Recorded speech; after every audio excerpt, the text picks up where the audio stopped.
Assalamualaikum warahmatullahi wabarakatuh. Kami dari kelompok 5 akan menjelaskan tentang konsep masyarakat madani dan kesejahteraan umat. Kelompok kita yaitu terdiri atas Dinas Mustafidatul Ilmiyah dengan NIM 20 18 10 10 10 73 dari jurusan Matematika, Ika Berlian Puspitasari dengan NIM 20 18 10 10 10 40 dari jurusan Matematika, Sayyidah Umratul Islamiyah dengan NIM 20 18 10 10 10 06 dari jurusan Matematika, Rahil Lailia Hoirunisa dengan NIM 20 18 10 10 10 30 dari jurusan Matematika, dan yang terakhir ada Lailatul Robi'ah dengan NIM 20 18 10 10 10 73 dari jurusan Matematika. Pengertian masyarakat madani secara umum. Secara umum, masyarakat madani merupakan masyarakat yang adil dan beradab dalam membangun, menjalani, dan memaknai kehidupan. Masyarakat madani juga bisa diartikan sebagai masyarakat yang menempatkan keadilan sebagai salah satu pilar utama yang ditegakkan atas landasan nilai-nilai etik moral. Awal munculnya istilah masyarakat madani terdapat dua opsi, yakni ada yang mengatakan konsep ini berkembang di Barat, dan ada pula yang mengatakan bahwa konsep ini muncul dari sejarah Nabi Muhammad, yang mana ketika itu menjadi pemimpin dalam membangun peradaban tinggi dengan mendirikan kota Madinah dan meletakkan dasar-dasar masyarakat madani dengan menggariskan ketentuan yang dikenal dengan Piagam Madinah. Sedangkan opsi yang kedua mengatakan konsep masyarakat madani mulai berkembang di Barat, kemudian berakhir setelah lama terlupakan dalam perdebatan wacana sosial modern, dan kemudian mengalami revitalisasi, terutama ketika Eropa Timur dilanda gelombang reformasi pada tahun 80-an sampai 90-an. Selanjutnya yaitu konsep masyarakat madani dalam Islam. Islam sendiri mendefinisikan masyarakat madani lebih kepada penciptaan peradaban. Dakwah Rasulullah SAW dalam pembentukan masyarakat Islam menjadi titik awal di mana reformasi masyarakat Arab dimulai. Konsep yang dirancang Rasulullah tentang masyarakat madani secara sosiologi bersifat terbuka, yang artinya Rasulullah SAW membina masyarakat Islam pada masa itu dengan kesungguhan melalui jalur dakwah secara kultural. Hal tersebut dilakukan karena keadaan masyarakat yang sangat sulit sehingga harus dibina dengan kesungguhan yang kuat dan tekad yang kuat. Islam sendiri mendefinisikan masyarakat madani lebih kepada penciptaan peradaban. Kata al-din yang secara luas diartikan dengan makna agama bisa ditarik lagi menjadi makna tamadun atau peradaban. Kata tersebut menyatu dalam kata al-Madinah yang berarti kota. Dakwah Rasulullah SAW dalam pembentukan masyarakat Islam menjadi titik awal di mana reformasi masyarakat Arab dimulai. Selanjutnya, konsep masyarakat madani di Indonesia. Berdasarkan segi konsep, masyarakat madani Indonesia mengacu kepada konsep yang dikembangkan Rasulullah. Pembentukan Indonesia yang berdasarkan konsep masyarakat madani tidak terlepas dari keterbukaan dan gelombang demokratisasi, islamisasi di berbagai bidang kehidupan dalam berbangsa dan bernegara, juga dalam bermasyarakat. Mewujudkan masyarakat madani di Indonesia harus diawali dari pembentukan kualitas masyarakat, salah satunya melalui pendidikan. Konsep masyarakat madani Indonesia telah dirumuskan oleh A.S. Hikam dengan 3 ciri utama, yaitu kesukarelaan, keswasembadaan, kemandirian tinggi terhadap negara, suatu masyarakat yang berdasarkan hukum dan bukan negara kekuasaan. Munculnya berbagai versi pemikiran atau rumusan yang berbeda mengenai konsep masyarakat madani tersebut dilatar belakangi oleh konteks politik, sejarah, struktur maupun kultur yang berbeda. Hal ini menunjukkan bahwa model pengembangan masyarakat madani bervariasi dari segi perwujudannya. Bahkan lebih jauh, ada kelompok Islam yang mendorong lahirnya pelaksanaan syariat Islam dan negara Islam sebagai suatu solusi dalam berbangsa, sehingga melahirkan gelombang kesadaran yang semakin meningkat terhadap hak asasi manusia dan tanggung jawab manusia dalam membangun masyarakatnya sendiri. Suatu masyarakat terbuka, maju, adil, dan modern, bukan masyarakat yang menginjak-injak hak asasi manusia. Peran umat Islam dalam mewujudkan masyarakat madani.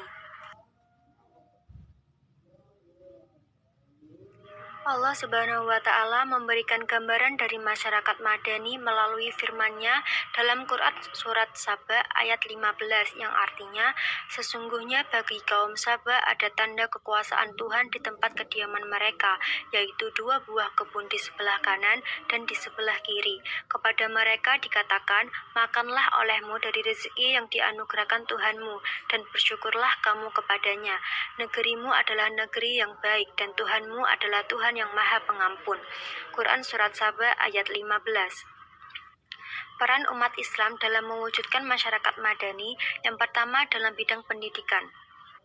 Tidak dapat disangkal, pendidikan merupakan satu perangkat aset yang berharga dalam konteks kehidupan seseorang manusia, baik secara individu maupun bangsa, sebagaimana firman Allah Subhanahu wa Ta'ala dalam Al-Quran Surat Al-Mujadilah ayat 11 yang artinya, hai orang-orang yang beriman, apabila dikatakan kepadamu, berlapang-lapanglah dalam majelis, maka lapangkanlah, niscaya Allah akan memberikan kelapangan untukmu.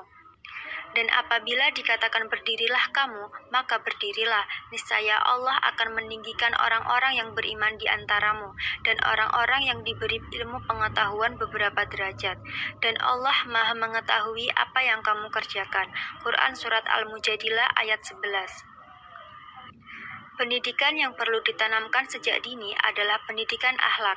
Akhlak dapat diartikan sebagai tingkah laku seseorang yang didorong oleh keinginan secara sadar untuk melakukan suatu perbuatan yang baik, sehingga dapat dikatakan masyarakat yang berakhlak pasti menjadi masyarakat yang beradab.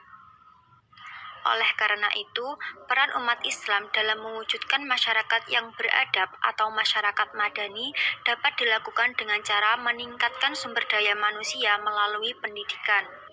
Pendidikan di sini tidak hanya pendidikan dalam bidang umum saja, tetapi harus dibarengi dengan pendidikan akhlak dan pendidikan karakter sejak dini. Sebab peranan akhlak di sini sangatlah besar dalam menciptakan manusia yang beradab. Untuk mewujudkan masyarakat beradab, tentunya juga harus mengamalkan Al-Quran dan Al-Hadis, serta sebagai umat muslim harus mencontoh dan menjadikan Rasulullah sebagai panutan hidup, sebagaimana yang telah ditegaskan Allah dalam Al-Quran Surat Al-Ahzab ayat 21, yang artinya, sesungguhnya telah ada dalam diri Rasulullah itu suri tauladan yang baik bagimu, yaitu bagi orang-orang yang mengharap rahmat Allah dan kedatangan hari kiamat, dan dia banyak menyebut Allah. Quran Surat Al-Ahzab ayat 21. Selain dalam bidang pendidikan, peranan umat Islam dalam mewujudkan masyarakat beradab atau masyarakat madani itu sendiri juga ditingkatkan dalam bidang ekonomi. Di dalam ajaran Islam terdapat 2 prinsip utama, yaitu tidak seorang pun atau sekelompok orang pun yang berhak mengeksploitasi orang lain, dan tidak ada sekelompok orang pun yang boleh memisahkan diri dari orang lain dengan tujuan untuk membatasi kegiatan sosial ekonomi di kalangan mereka saja. Sebab Islam memandang umat manusia sebagai satu keluarga, maka dari itu setiap manusia adalah sama derajatnya di mata Allah Subhanahu wa Ta'ala dan di depan hukum yang diwahyukannya. Selain itu, Islam juga mentoleransi ketidaksamaan pendapatan sampai tingkat tertentu, karena setiap orang tidaklah sama sifat, kemampuan, dan pelayanannya dalam masyarakat. Sebagaimana yang telah dijelaskan dalam Al-Quran Surat An-Nahl ayat 71 yang artinya, dan Allah melebihkan sebahagian kamu dari sebagian yang lain dalam hal rezeki. Tetapi orang-orang yang dilebihkan rezekinya itu tidak mau memberikan rezeki mereka kepada budak-budak yang mereka miliki, agar mereka sama merasakan rezeki itu. Maka mengapa mereka mengingkari nikmat Allah? Quran Surat An-Nahl ayat 71.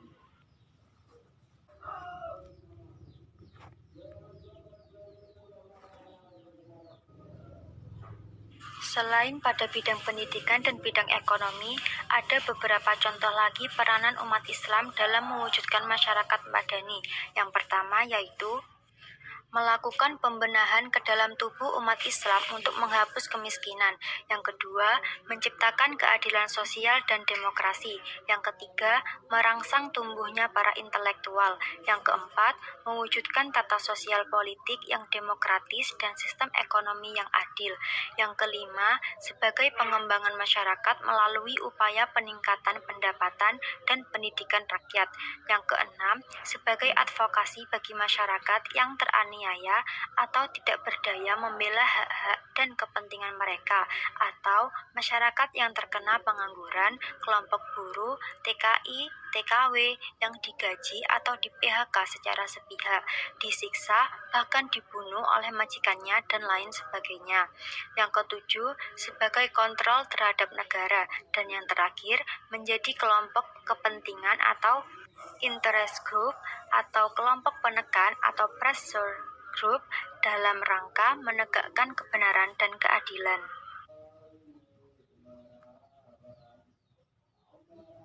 Dengan adanya perubahan yang signifikan tersebut, maka kesejahteraan umat akan terwujud, asalkan dengan syarat tetap memegang teguh Al-Quran dan hadis sebagai landasan hidup, serta kita juga harus dapat menyesuaikan diri dengan apa yang sedang terjadi di masyarakat sekarang ini.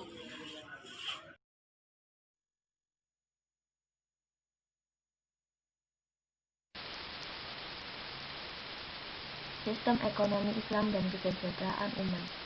Pengertian sistem ekonomi Islam. Ekonomi Islam merupakan ilmu yang mempelajari perilaku ekonomi manusia yang perilakunya diatur berdasarkan aturan agama Islam dan sudah didasari dengan tauhid sebagaimana dirangkum dalam rukun iman dan rukun Islam. Bekerja merupakan suatu kewajiban karena Allah SWT memerintahkannya. Sebagaimana firman-Nya dalam surat At-Taubah ayat 105. Dan katakanlah, bekerjalah kamu karena Allah dan Rasul-Nya serta orang-orang yang beriman akan melihat pekerjaan itu. Karena kerja membawa pada keampunan sebagaimana sabda Rasulullah Muhammad SAW, barang siapa di waktu sorenya kelelahan karena kerja tangannya, maka di waktu sore itu ia mendapat ampunan. Hadis riwayat Tabrani dan Baihaqi. Tujuan ekonomi Islam. Seorang fuqaha asal Mesir bernama Profesor Muhammad Abu Zahra mengatakan, ada 3 sasaran hukum Islam yang menunjukkan bahwa Islam diturunkan sebagai rahmat bagi seluruh umat manusia, yaitu 1. Penyucian jiwa agar setiap muslim bisa menjadi sumber kebaikan bagi masyarakat dan lingkungannya. 2. Tegaknya keadilan dalam masyarakat. Keadilan yang dimaksud sendiri mencakup aspek-aspek kehidupan di bidang hukum dan muamalah. Yang ketiga, tercapainya maslahah. Para ulama menyepakati bahwa masalah yang menjadi 3 sasaran di atas mencakup 5 jaminan dasar. Antara lain, pertama, keselamatan keyakinan agama atau al-din, keselamatan jiwa atau al-nafs, keselamatan akal atau al-aql, keselamatan keluarga dan keturunan atau al-nasl, keselamatan harta benda atau al-mal. Prinsip-prinsip ekonomi Islam. Secara garis besar, ekonomi Islam memiliki beberapa prinsip dasar. Antara lain, yang pertama, berbagai sumber daya dipandang sebagai pemberian atau titipan dari Allah SWT kepada manusia. Yang kedua, Islam mengakui pemilikan pribadi dalam batas-batas tertentu. Yang ketiga, kekuatan penggerak utama ekonomi Islam adalah kerjasama. Yang keempat, ekonomi Islam menolak terjadinya akumulasi kekayaan yang dikuasai oleh segelintir orang saja. Yang kelima, ekonomi Islam menjamin pemilikan masyarakat dan penggunaannya direncanakan untuk kepentingan banyak orang. Yang keenam, seorang muslim harus takut kepada Allah SWT dan hari penentuan di akhirat nanti. Yang ketujuh, zakat harus dibayarkan atas kekayaan yang telah memenuhi batas. Yang kedelapan atau yang terakhir, Islam melarang riba dalam segala bentuk.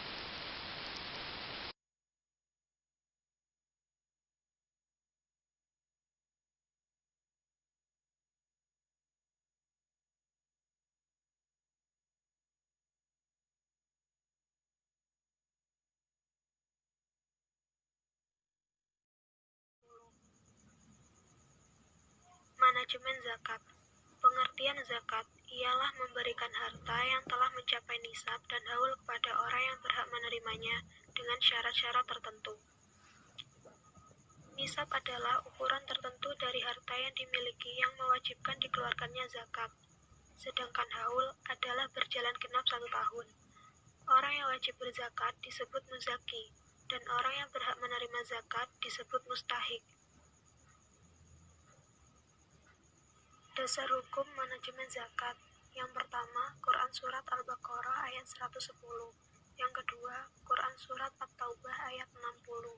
Dan yang ketiga, Quran Surat At-Taubah ayat 103. Adapun harta yang wajib dizakati antara lain, yang pertama, harta yang berharga, seperti emas dan perak.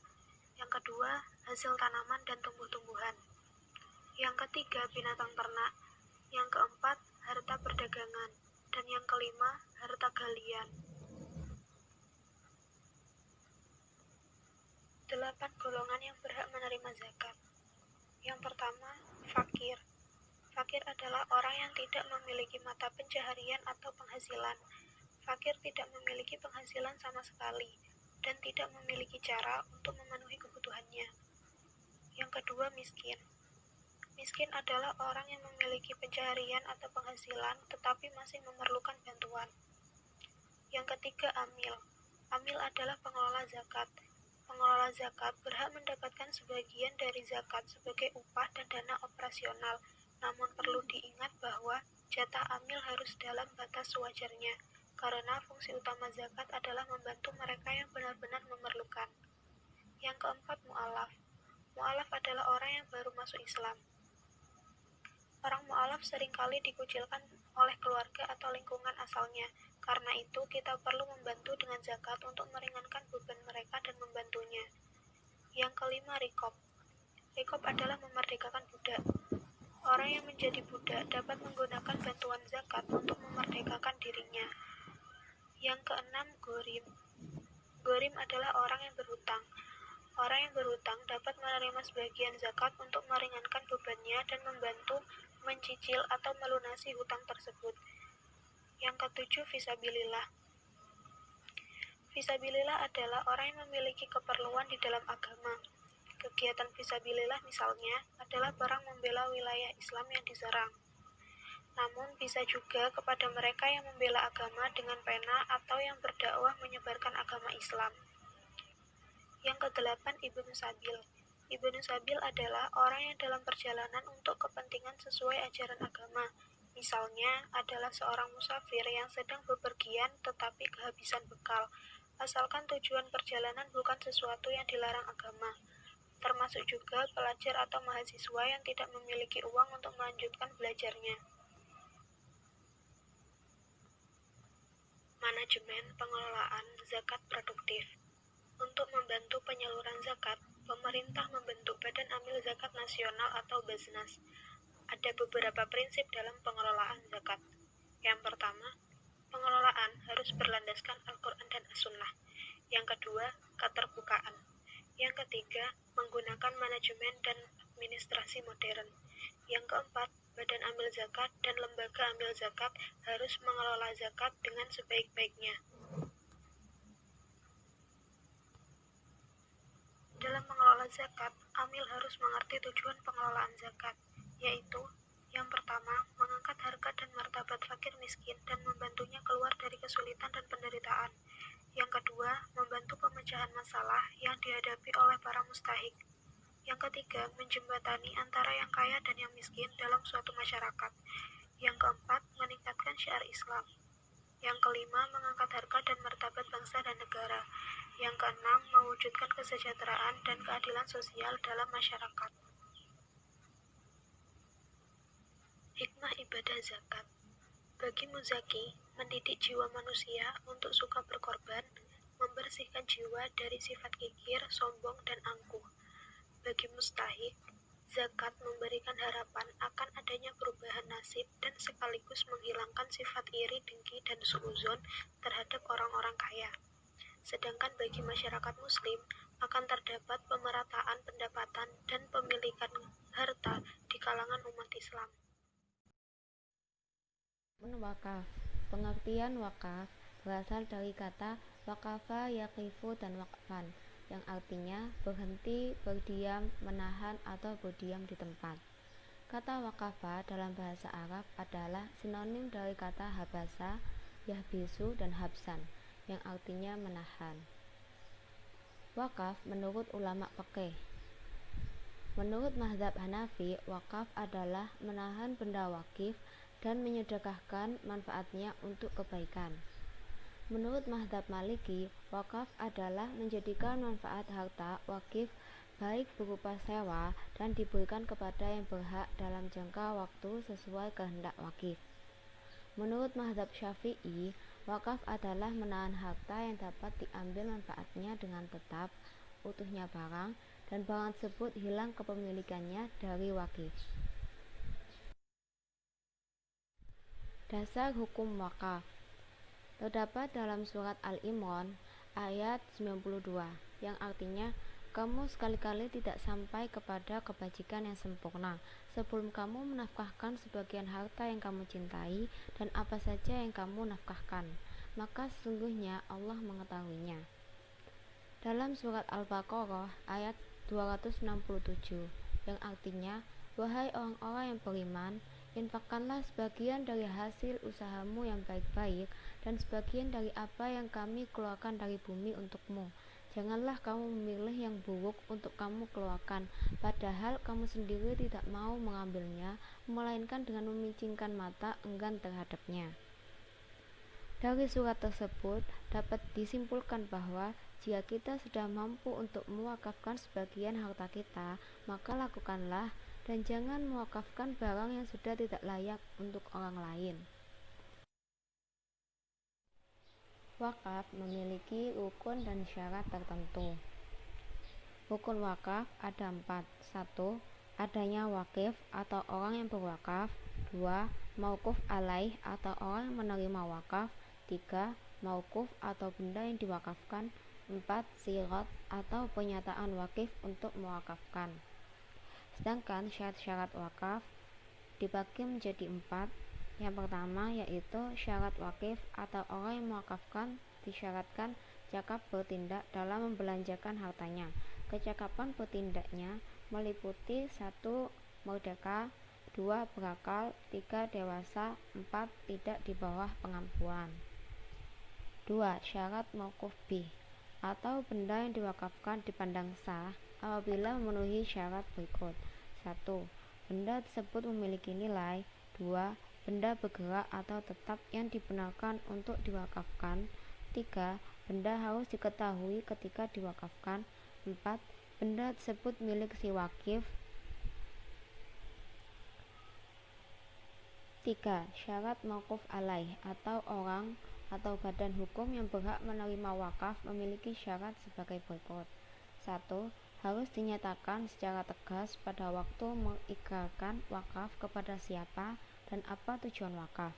2. Tujuan wakaf harus untuk ibadah. 4. Syarat syirat atau segala ucapan, tulisan, isyarat, dan orang yang berakad untuk menyatakan kehendak dan menjelaskan yang diinginkan. Adapun syaratnya sebagai berikut. 1. Harus menjazah atau terjadi seketika. 2. Tidak diikuti syarat batil. 3. Tidak diikuti batasan waktu tertentu. 4. Tidak mengandung suatu pengertian untuk mencabut kembali wakaf sesudah dilakukan. Macam-macam wakaf. Berdasarkan substansi ekonominya, wakaf dibagi menjadi 2, yaitu wakaf langsung dan wakaf produktif. Wakaf langsung adalah wakaf yang memberikan pelayanan secara langsung terhadap orang-orang yang berhak. Contohnya, wakaf masjid sediakan untuk tempatnya sholat, wakaf sekolah untuk sarana belajar.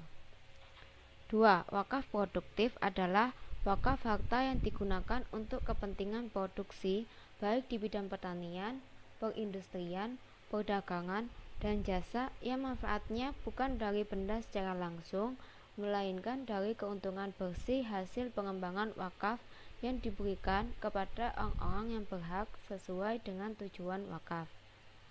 Perbedaan dari wakaf langsung dan wakaf produktif terletak pada pola manajemen dan pola pelestarian wakafnya.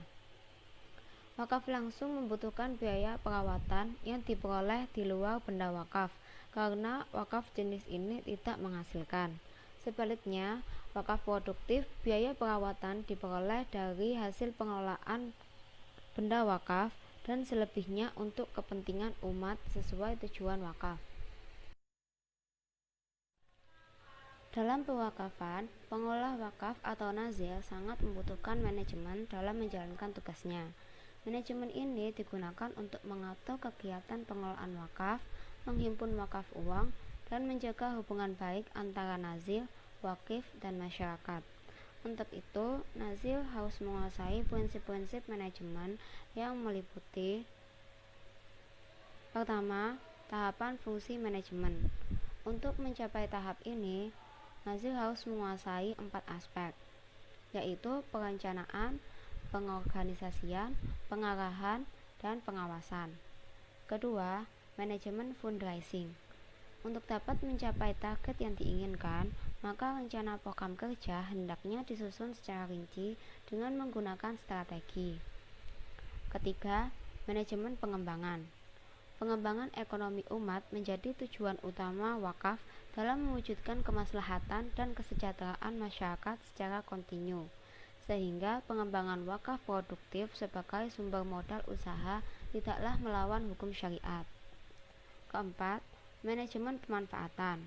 Sistem ekonomi yang berbasis Islam menghendaki bahwa dalam hal pendistribusian harus berdasarkan dua sendi, yaitu sendi kebebasan dan keadilan kepemilikan. Kebebasan yang dimaksud adalah kebebasan dalam bertindak yang dibingkai oleh nilai-nilai agama, dan keadilan tidak seperti pemahaman kaum kapitalis. Kelima, manajemen pelaporan. Laporan keuangan adalah suatu laporan yang menggambarkan hasil dari proses akuntansi yang digunakan sebagai alat komunikasi antar data keuangan atau aktivitas perusahaan dengan pihak yang berkepentingan dengan data atau aktivitas tersebut. Pengembangan strategi dalam wakaf menurut Abdurrahman dibagi menjadi dua, yaitu secara tradisional dan secara modern. Secara tradisional, yang pertama dengan menyiapkan wakaf, yang kedua dengan menjual hak monopoli atau hak al-hikr wakaf, yang ketiga menyewakan wakaf, yang keempat menambahkan wakaf baru, menukar harta wakaf. Secara modern, yang pertama, strategi pendanaan dengan murabahah atau bagi hasil untuk mendapatkan keuntungan yang jelas. 2. Strategi pendanaan dengan kerjasama antara nazir dan investor. 3. Strategi pendanaan dengan mendirikan perusahaan milik gabungan atau syirkah milk. 4. Strategi pendanaan wakaf dengan cara menggalang bantuan dari publik.